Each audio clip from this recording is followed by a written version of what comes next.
Mental health means being in peace.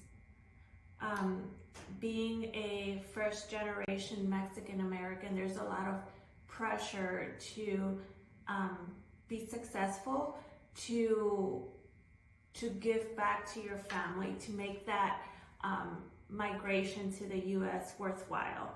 So not only do you have to work extra hard, you're bilingual,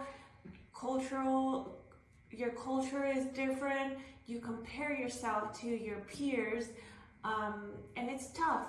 It's tough because you internally put that pressure on yourself.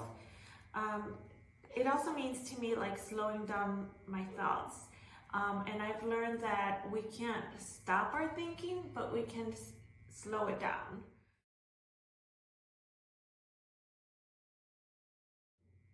How do I practice wellness?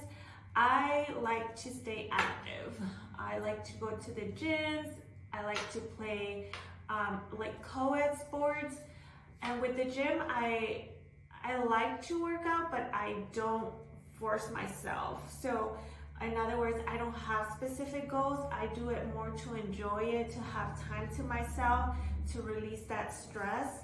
And I'm also not hard on myself. So like, say my goal is to go 2 days a week and I don't go one day, I give myself that grace and not feel bad about it, which are things that I've learned along the way. Another thing that I do is also, I always felt like I had to be busy, like I had to be productive and do things for others, mainly my family. So I've been working on not having like to-do list on a day, and just going with the flow and seeing what happens. And I've noticed that I feel more in peace and relaxed. And I usually do that Sundays. It gets me ready for the following week.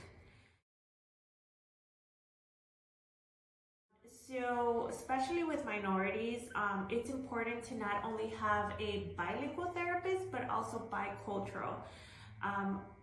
You know, a lot of us is not just who I am as a person, it's my cultural beliefs, my religious beliefs that have been passed down to me, and it's hard to break the cycle for my families to understand that. So I guess a first good step is for you to be open about how you're feeling, being okay with expressing how you're feeling. And if you can, teach your family here and there, and they'll start opening up. Sometimes they don't know any better. It's all they know to stay quiet, keep things to yourself, work hard, no free time, but that shouldn't be the norm. It's not healthy. So I would say that giving grace to yourself, having bilingual therapists and bicultural therapists are big factors to improving the mental health of BIPOC communities. For all of the minorities communities, if I could give an advice, it would be to focus more on your health. So I know we have a lot of barriers to break, a lot of struggles, a lot of setbacks, and that's valid, but also take care of yourself. Don't just work. Be open to changing the lifestyle that we're used to. Think about your own well-being and the one of your children for the future to come, because you want them to be at a better place mentally and emotionally, and they will learn it in other places, school, therapy, but why not learn it from you, from the parents? That would be very meaningful. And why not try different workshops? Why not go to therapy? You don't have to necessarily be struggling emotionally to go see a therapist. Maybe you're going through a lot of stress, you're making life-changing decisions. It could be as simple as you're starting a new job. Your children are going through some things.